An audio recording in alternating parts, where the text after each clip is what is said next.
Assalamualaikum warahmatullahi wabarakatuh.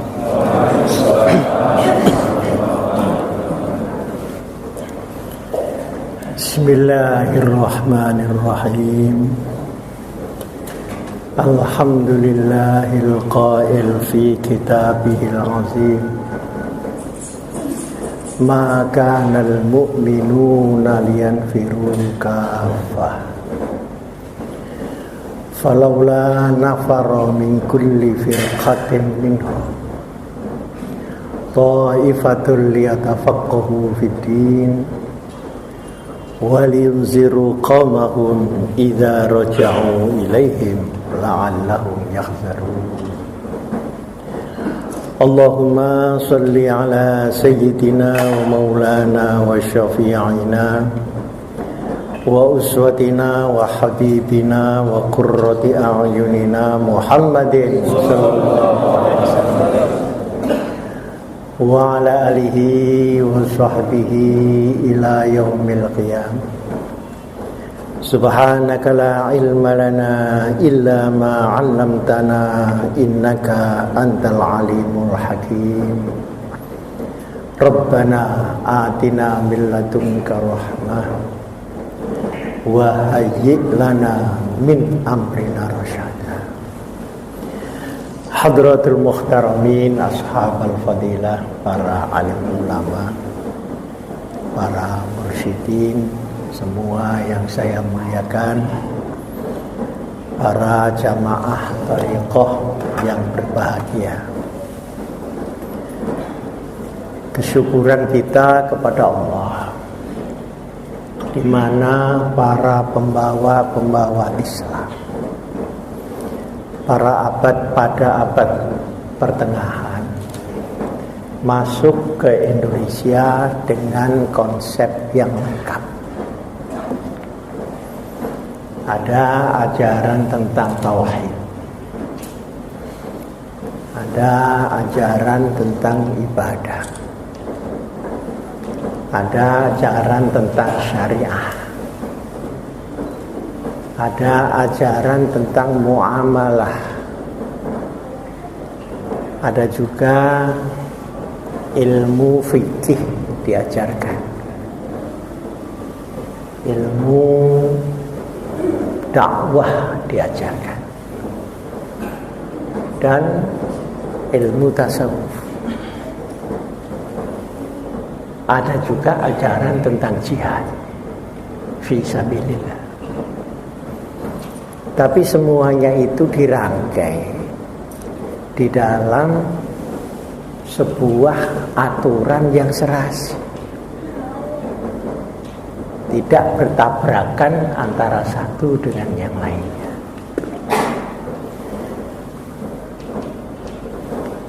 Pembawa-pembawa Islam di Indonesia ini mengajarkan Islam tidak melalui kekuasaan, tapi melalui budaya, as-saqafah, melalui kesejahteraan masyarakat, yakni al-iqtisad, ekonomi,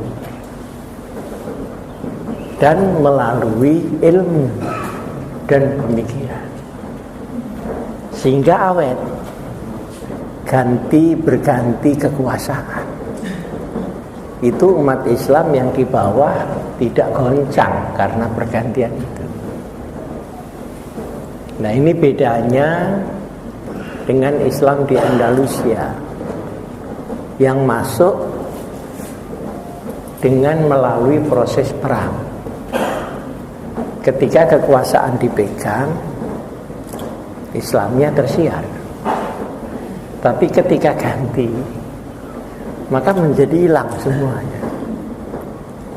Maka ini suatu pelajaran. Marilah Islam kita ini kita cantolkan di ilmu, di kesejahteraan rakyat, dan di kebudayaan. Jangan dicantolkan di pilkada. Kalau menang sombongnya Masya Allah, kalau kalah subhanallah. Tapi yang ingin saya ketengahkan di sini, para pembawa Islam itu mempunyai daya tarik yang sangat tinggi karena kesufiannya. Beliau tidak menginginkan apa-apa untuk dirinya, tapi dirinya lah yang untuk umat dan untuk Allah. Nah, proses ini melalui proses tasawuf. Bagaimana seorang berjuang untuk perjuangan, bukan memperjuangkan dirinya sendiri.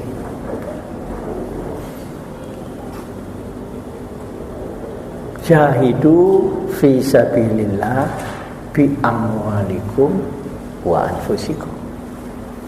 Berjuanglah kamu di jalan Allah dengan menggunakan hartamu dan menggunakan dirimu.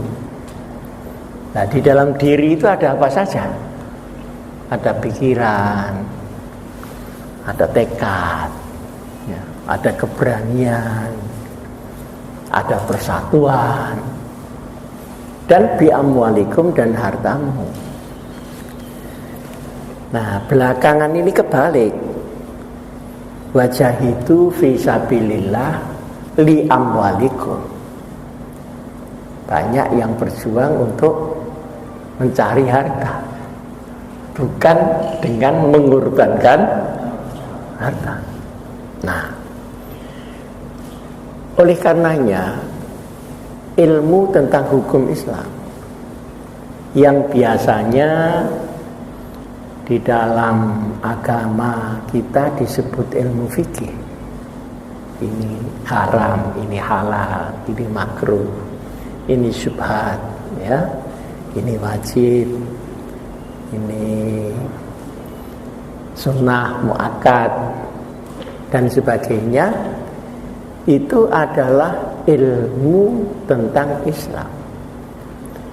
Tapi bagaimana kita memiliki ilmu itu berubah menjadi akhlak kita, itu tidak cukup hanya mendengar pengajian. Semuanya sudah tahu sholat sehari 5 kali, tapi masih banyak yang 5 hari sekali. Ya mungkin yang tersenyum ini pengalaman. Jadi untuk mengerti bahwa sholat 5 kali itu mudah. Yang sulit 5 kali betulannya itu. Nah, di sini memulai proses lain, yakni kerelaan kita kepada Allah terhadap syariatnya. Di sini sangat tergantung kepada posisi hati kita, bukan posisi pengetahuan kita. Oleh karenanya, orang-orang alim pada zaman dulu itu rata-rata sufi, ahli tasawuf. Nah, bahwa tasawuf itu mengikuti tarekat apa, ya monggo mawon asal muktabar. Tetapi beliau sufi. Sehingga di dalam menyampaikan ilmunya, ini halal, ini haram, itu betul-betul lillah. Nah, ketika hukum itu diminta untuk diubah, maka beliau tidak akan mau. Loh, ini bukan dari saya, ini bukan dari nafsu saya, ini bukan dari pikiran saya, ini adalah dari Allah dan Rasulullah sallallahu alaihi wasallam. Imam Ibnu Abdillah Muhammad bin Idris Asy-Syafi'i itu dipenjara 2 tahun karena membela keputusan hukumnya. Nah, menetapkan hukum ini satu masalah, namanya masalah fikih. Tapi kejernihan hati menentukan hukum itu bukan fikih, itu tasawuf.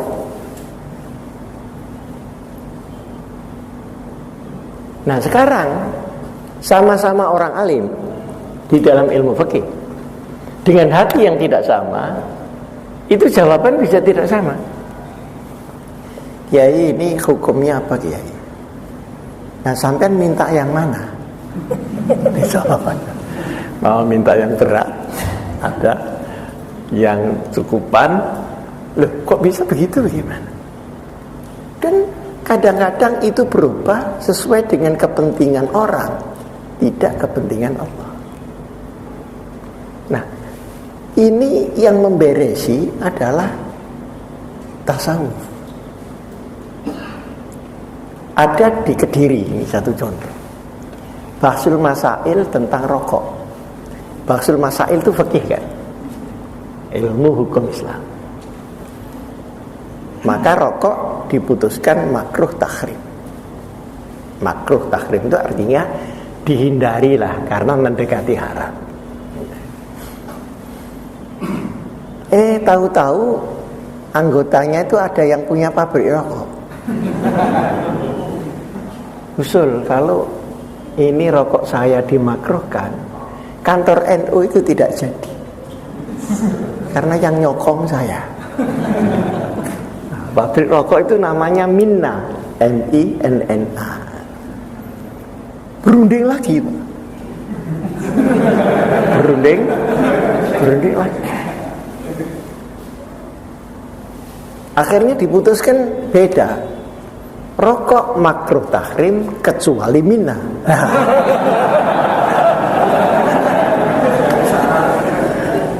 Saya ingin, ini guyonan kan, tapi juga renungan. Jadi hukum itu belum selesai. Baru selesai ketika keikhlasan yang menyangga hukum itu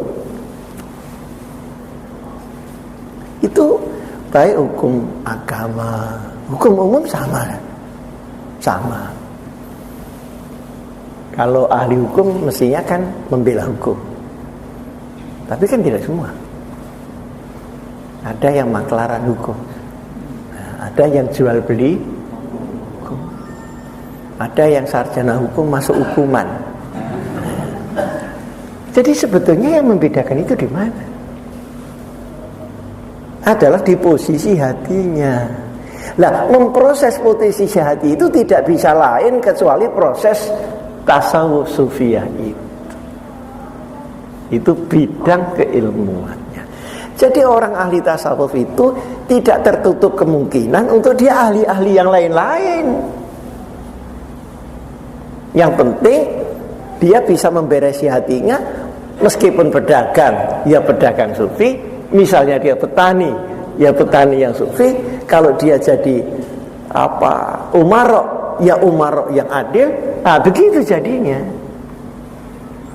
Jadi tasawuf itu bukan sesuatu yang berdiri sendiri, terus tidak mau gabung sama sektor-sektor ilmu yang lain. Tidak begitu. Orang ahli-ahli ilmu pengetahuan umum pada zaman dulu seperti Al-Kindi, Al-Farabi, ada Ibnu Sina, itu mereka orang-orang sufi yang kemudian memikirkan ilmu alam, ilmu aljabar, ilmu ini, ilmu itu.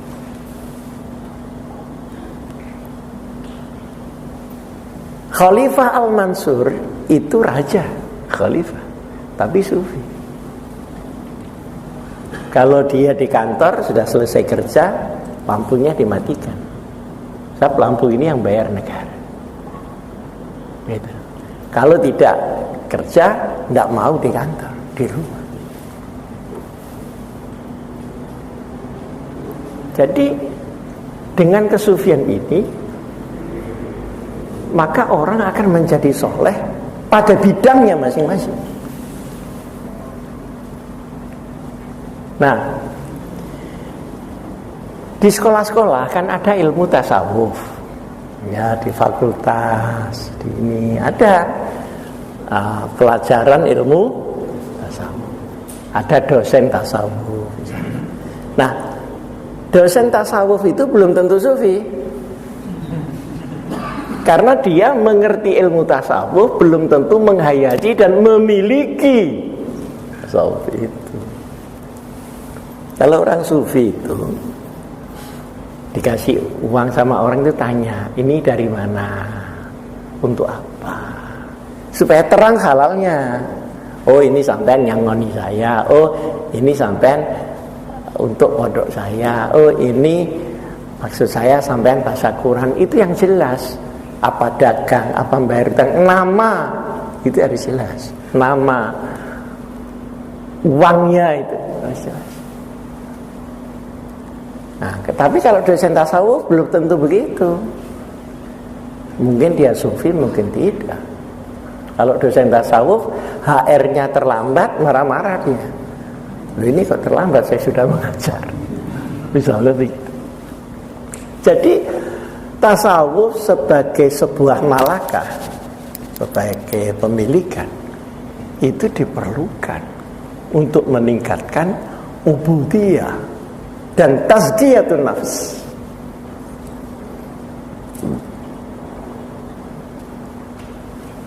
Nah, jadi ada orang-orang sufi yang kemudian menyendiri, ada. Tapi orang sufi yang di keramaian juga tidak kurang. Istilahnya kalau orang Jawa itu ada topo sepi, ada topo rame. Topo itu artinya apa? Menjaga diri supaya tidak terpengaruh. Mungkin dia di hutan. Kenapa? Supaya tidak ada pengaruh. Tapi yang tingkat lebih tinggi lagi, dia di pasar tapi tidak terpengaruh dari pasarnya. Nah itu baru situ. Nah orang yang masih dalam proses, ya sebaiknya berkumpul sesama solehnya, supaya tidak ketularan nakalnya. Tapi kalau sudah mateng, dia harus memperbaiki yang nakal-nakal itu. Jadi bisa saja berada di tempat pelacuran, berada di tempat kafe, untuk menggeret kembali menjadi anak yang saleh. Tapi ini kalau sudah mapan. Kalau kita belum, ini jangan coba-coba, nanti katut. Nanti jadi pegawai di situ.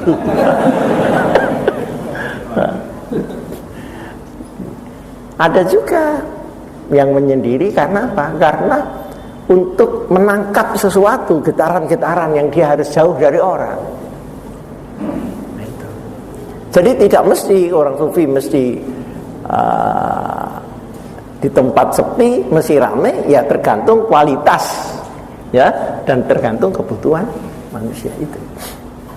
Nah, proses menjadi sufiah ini, setahu saya di dunia ini ada dua bagian besar.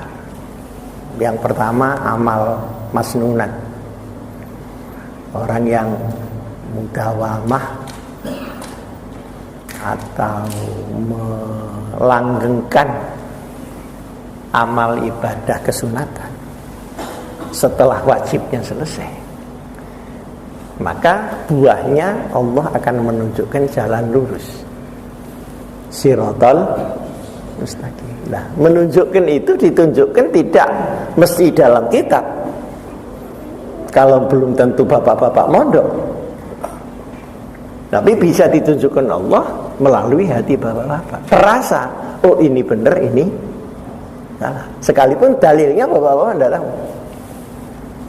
Ada yang tahu dalilnya ngelanggar, ya ada juga. Nah, pada umumnya begitu.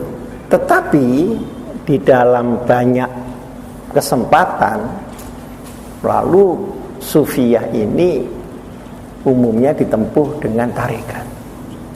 Karena kalau tarekat itu lebih lengkap, ada mursyidnya, gitu ya, ada amaliyahnya, ada bimbingannya, terus ada tazkirahnya, juga ada muraqabahnya dan sebagainya. Lebih khusus.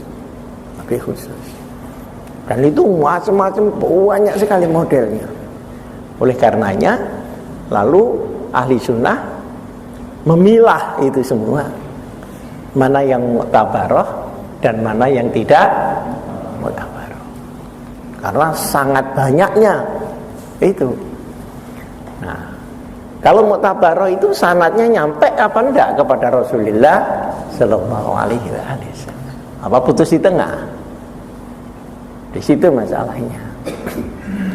Nah, dalam hal semacam ini, organisasi yang mau peduli terhadap bagian-bagian ini adalah Nahdlatul Ulama. Jadi NU itu sebenarnya warisan Wali Songo tidak hanya untuk belajar agama, tapi untuk merasakan agama. Orang mengerti agama belum tentu merasakan sentuhan agama itu. Karena dari mengerti ke menyentuh itu diperlukan ibadah dan takarrub. Nah, dari menyentuh menjadi malaka, menjadi milik, sehingga Quran itu milik dia, syariat itu ya dia itu. Nah, itu perlu istiqomah. Nah, di sini lalu ada tarekat di Nahdlatul Ulama itu. Tidak hanya mengajarkan fikih, bahsul masail, tapi ada tarekat. Nah, di samping tarekat ini juga ada dakwah. Dakwah dengan fikih itu beda. Kalau fikih itu menentukan ini benar, ini tidak benar, ini halal, ini halal. Udah, titik. Jangan diubah-ubah seperti Mina itu tadi. Gitu. Nah, kalau dakwah itu orang yang berada di tempat haram, bagaimana ditarik menjadi berada di tempat yang halal? Bagaimana anak yang nakal menjadi soleh? Tidak hanya dicaci maki karena nakalnya. Nah, itu dakwah.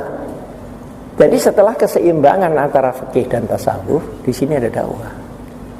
Oleh karenanya ulama-ulama sufi, ulama-ulama ahli fikih itu tidak suka mengkafir-kafirkan orang. Oh, kamu kafir, kamu bid'ah, kamu masuk neraka. Kamu semua yang masuk neraka, dia aja yang tidak masuk neraka. Kok tidak takut dia di surga sendirian? Oh, surga itu arduhas samawati wal ardh. Bentangan surga itu sama dengan bentangan semesta sekarang ini. Bukan seluas bumi. Bumi cuma debu kecil aja di dalam sakrawala itu. Enggak, kenapa enggak suka mengkafir-kafirkan orang? Apa enggak tahu kalau dia kafir? Apa tidak tahu kalau dia musyrik? Tahu. Tapi yang terfikir orang dai ahli dakwah itu bagaimana menarik yang kafir ini menjadi muslim, menarik yang musyrik menjadi tauhid. Kalau cuma divonis itu apa sulitnya? Nah, di sini diperlukanlah dakwah itu. Nah, orang yang sudah punya fikih tadi dan tasawuf, dia akan berdakwah lebih melekat daripada tidak punya yang dua hal itu. Karena dia menghadapi orang dengan santun, ikut mengurai kesulitan orang. Begitu dakwah itu. Oleh karenanya ulama-ulama itu tamunya banyak, itu tamu tetangga mengeluh. Ini misalnya istri saya kok tidak pulang, Kiai sudah 4 bulan.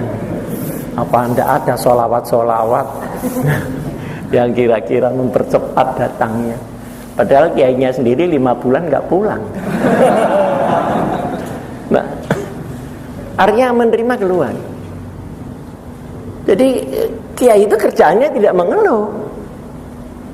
Yang aslinya itu dia menerima keluhan, kemudian mengurai kesulitan itu, memberi obat. Nah, habis itu kamu syahadat selain. Sehingga umat itu tambah lama tambah banyak. Dulu pada zaman Wali Songo, orang tidak disuruh syahadat dulu, tapi diberesi kesulitannya dulu. Ada apa di kampung ini? Misalnya banyak penyakit. Nah, doa mari. Wa nunazzilu minal Qur'ani ma huwa syifaa'un wa rahmatun lil mu'minin. Nah, yang mendoa itu sufi ya cepat terkabulnya. Waliullah lah, kita ini wali-wali daya gitu. Ada banjir ya Rabbana hawalaina wala alaina. Sekarang ada banjir ya, doa tambah bledek semana. Itu sebenarnya bukan masalah alim atau tidak alim, masalah takorup atau tidak takorup. Di situ. Saya dulu punya guru ahli tarekat Naqsyabandi. Kalau saya ngaji itu enggak boleh di ruangan, harus di bawah langit. Itu kalau hujan itu tangannya begini aja. Ya Allah, kita ini masih mengaji, hujannya besok jam 7 saja, dijamin. Ya langsung terang. Namanya Kiai Soim. Karena puasa terus. Nah di Rawamangun itu ada Muhammad Soim makan. Ya mesti tidak salah. Jadi terserah. Maka orang dakwah itu dengan kasar itu salah. Bapak-bapak ibu pernah membaca Quran sampai khatam apa enggak? Pernah. Sampai baca bukan hafal. Baca ini pernah enggak sampai khatam 30 juz? Nah, buat yang sudah pernah khatam, saya mau tanya, di tengah Quran itu yang paling tengah bunyinya bagaimana? Wal yatalattaf, lembutlah kamu. Jadi kekuatan Islam itu pada kelembutannya, bukan pada kekerasannya. Dengan kelembutan semua akan lumer. Nah, kita ini kebalik-balik sekarang. Dulu Wali Songo dengan segala kelembutannya.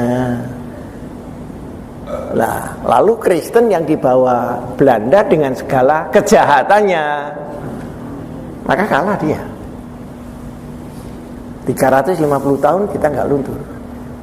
Tapi sekarang balik, kita marah terus kalau pidato, ngamuk terus, bakar sana, bakar sini. Kristennya bagi-bagi roti sama gula. Kira-kira menang mana? Kata yang dengar waktu marah-marah, saya itu pingin gula bukan piring, marah-marah sampai ya. Jadi milik kita diambil orang secara kita tidak sadar. Saya juga heran, ada apa sih orang pidato marah-marah itu, ada apa? Kan lebih baik orang dibimbing irsyad, al-wa'al wal irsyad. Marah, ayo bakar sana, ayo. Nah, terus bagaimana? Saya baru dari Rusia. Di sana ditanya, apa iya Allahu Akbar itu artinya merusak? Loh, ini kan nakal tanya begini nih. Ya enggak lah, saya bilang Allahu Akbar begini-begini. Dia punya video, setiap anak-anak yang mau merusak pagernya DPR Allahu Akbar semua.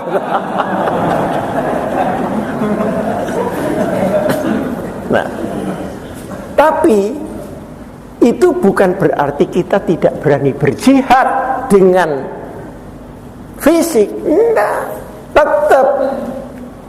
Coba kiai-kiai tasawuf yang dulu, Kiai Hasyim Asy'ari dan sebagainya, berani enggak melawan Jepang? Berani, Pak, hidup atau mati. Jadi bukan berarti apa rangkaian ini tadi membuat kita menjadi naif. Tapi kapan kita keras kalau dikerasi dan tidak bisa lain? Kapan kita menyerang kalau diserang dan kepepet, tidak bisa menghindar? Kapan kita mengumumkan perang? Ketika kita diperangi dan tidak bisa lain, seperti Palestina. Ya sudah, pakai ayat wa qatilul musyrikina kafah kama yuqatilunakum kafah. Jadi sebenarnya sekarang ini kita diaduk-aduk. Ada Islam garis keras, ada Islam garis tengah, ada Islam garis kiri, kanan luar, kiri dalam. Itu sebetulnya image yang salah. Kalau memang mau kafah, tadi yang disampaikan, itu semua ada. Kapan lembut, kapan mengajar, kapan menolong, kapan melawan. Tapi karena nyatanya itu ada kelompok Islam yang penggaweannya ngelawan aja. Akhirnya dicap, ini Islam jurusan ngelawan-ngelawan. Ada yang Islam jurusan ngalah aja. Oh, ini jurusan kalahan. Ada yang tidak peduli, oh ini jurusan masa bodoh, segala macam. Ada yang ngawur, hukumnya disembronoin. Wah, ini jurusan ini. Sebetulnya kalau mau kafah, ini totalitas semuanya itu. Mulai tauhid, ibadah, muamalah. Nah, muamalah ini akan menyangkut tata sosial kita. Itu tadi yang saya ceritakan kan kita. Tapi kalau kita hubungan dengan orang lain kan pakai muamalah. Hubungan dengan sesama muslim bagaimana, non muslim bagaimana, dan sebagainya. Tatanannya itu ada di dalam piagam Madinah pada zaman tahun kedua dari hijrah Nabi besar Muhammad. Jadi saya mengajak semuanya, mari kita menekuni bidang yang memang kita suka menekuni. Monggo. Mau ahli fikih, mau ahli ini, mau ahli tasawuf, monggo. Tapi marilah jangan meninggalkan keikhlasan yang merupakan inti daripada tasawuf itu. Karena inti dari tasawuf ini akan diperlukan dimanapun Anda berada, sekalipun di dalam keilmuan Islam yang lain.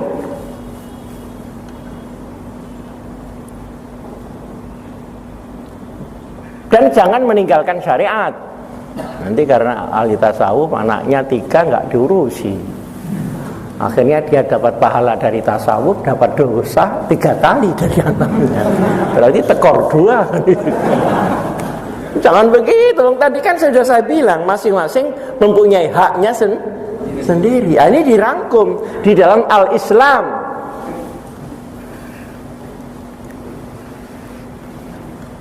Waktu zaman Rasulullah itu kan belum ada istilah fikih, tasawuf, itu kan belum ada tafsir. Yang ada ya Al-Islam aja. Quran yang dicatat, hadis tidak boleh dicatat, takut campur dengan Quran. Baru setelah Rasulullah tidak ada, baru sahabat ngumpul-ngumpulin itu. Jadi Quran itu orisinil karena ditungguin sendiri oleh Rasulullah Sallallahu Alaihi Wasallam. Tidak ada. Nah, baru setelah Rasulullah wafat, ini para sahabat-sahabat Rasul ini hidup melanjutkan Rasulullah, mulai ada hal-hal yang terjadi pada zaman Rasulullah tidak terjadi. Maka mulailah ada pemikiran di situ. Nah, pemikiran yang paling tinggi nilainya adalah pemikiran sahabat, karena beliau pernah hidup dengan Rasulullah. Itu jadi bisa membuat muqaranah atau komparasi yang sebaik-baiknya. Nah, setelah generasi ketiga, dengan sahabat juga putus, dengan Rasulullah juga putus, maka terjadilah pemikiran-pemikiran di dalam Islam. Mudah-mudahan apa yang saya sampaikan ini ada guna dan manfaatnya. Yang penting silahkan menekuni pada bidangnya tanpa mengabaikan bidang-bidang lain yang memang diwajibkan oleh syariat Nabi besar Muhammad Sallallahu Alaihi Wasallam, sehingga kita bisa kafah, kita bisa memberikan ibadah secara ikhlas, kita bisa hidup secara ikhlas, kita jadi pejabat secara ikhlas, pemimpin juga secara ikhlas, ya, jadi pedagang pun juga yang ikhlas, petani dan sebagainya, yang mengerti aturan-aturan Allah dan aturan hati nurani. Sebab di samping ada tasawuf yang berdasarkan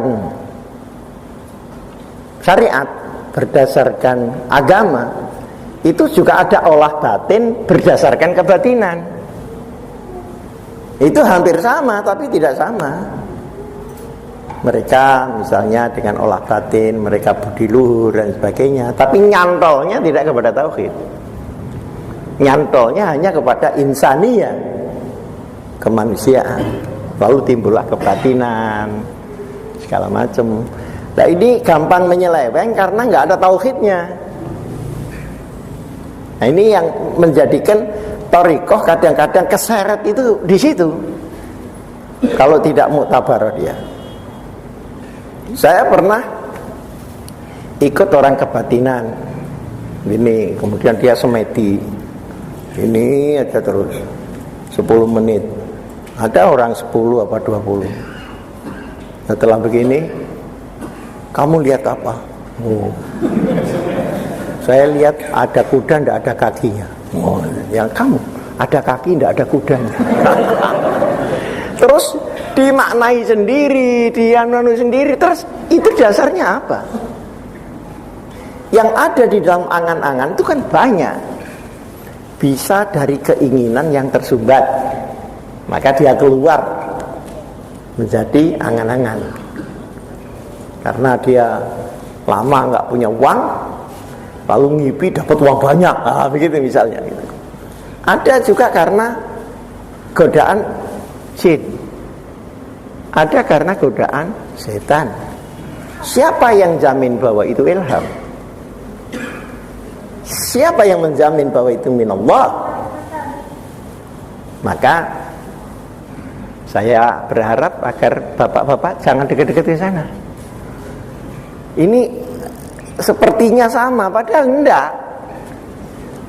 Ini ada baju nyantel di kapstok sama baju jatuh di tanah, kan beda. Sekalipun kelihatannya sama bajunya. Batinan sekarang luar biasa, merajalela di mana-mana. Perdukunan dan sebagainya. Insyaallah dengan mengikuti para ulama, para mursyidin, kita bisa hidup selamat fid dini wa dunya wal akhirah. Mudah-mudahan ibadah kita diterima oleh Allah dan kita menghadap Allah bi husnil khatimah wa bi syafaati nabiyyina Muhammad Rasulullah sallallahu alaihi wasallam. Kurang lebihnya saya mohon maaf karena saya harus ke Bengkulu. Ini nanti takut kalau ketinggalan pesawat. Ya lain dengan yang punya pesawat sendiri. Nah, itu orang gede-gede itu punya pesawat sendiri. Saya kecil-kecil tidak punya. Mohon maaf kalau saya tergesa-gesa. Aqulu qouli hadza wa astaghfirullah li wa lakum. Wassalamualaikum warahmatullahi wabarakatuh.